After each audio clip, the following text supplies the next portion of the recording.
All right, we're keeping an eye on the Tennessee State Legislature where bills could turn your local sheriff's deputies into immigration enforcement agents. The proposal would require every sheriff's department in the state to partner with federal immigration officials. It's something that's already happening in Knox County, but it would be mandatory statewide. So we bring in our Aaron Rogers coming through all of this. You've been following this one closely, Aaron. Yeah, Will and Brittany, the program's called 287G. It creates a formal agreement between local sheriff's departments and ICE. Well, right now, participation voluntary. This bill would make it required, and departments that refuse could lose state funding. Now, under this bill, sheriff's departments could participate at 3 different levels. That's something that State Senator Richard Briggs says makes this more feasible. Now, the least aggressive, jail enforcement, would allow deputies to hold undocumented individuals who have already committed crimes until ICE arrives. Now, the second level would allow deputies to serve as warrant officers. Then the most aggressive option would have sheriff's departments form full task forces, operating essentially as ICE agents.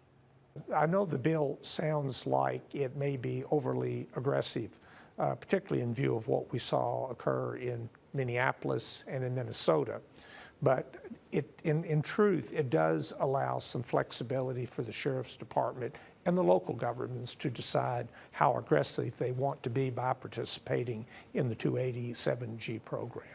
Now, critics of the bill say that local law enforcement already stretched thin. Taking on federal immigration duties adds an unfunded burden to already understaffed departments. State Representative Gloria Johnson says this is a federal work that should be paid for federally. Our officers, our police officers, our sheriff's departments, our highway patrol, they are busy. It's not like they're sitting around with time on their hands. They've got a lot of work to do. So also doing the work of the federal government is not something that they've got the time to be doing. Now, Senator Briggs notes there could be federal funding available through the 287G program, meaning the cost to the county taxpayers might be limited, particularly at the jail enforcement level. Now, sheriff's departments that do not comply could face cuts to certain state funds. Now, Briggs also says Knox County Sheriff's Office has had a voluntary agreement with ICE since 2017. If this bill passes, though, every county in Tennessee would be required to follow suit at some level. Now, that bill expected to be heard in committee this week, so I'll keep you guys updated. All righty, Aaron, appreciate you.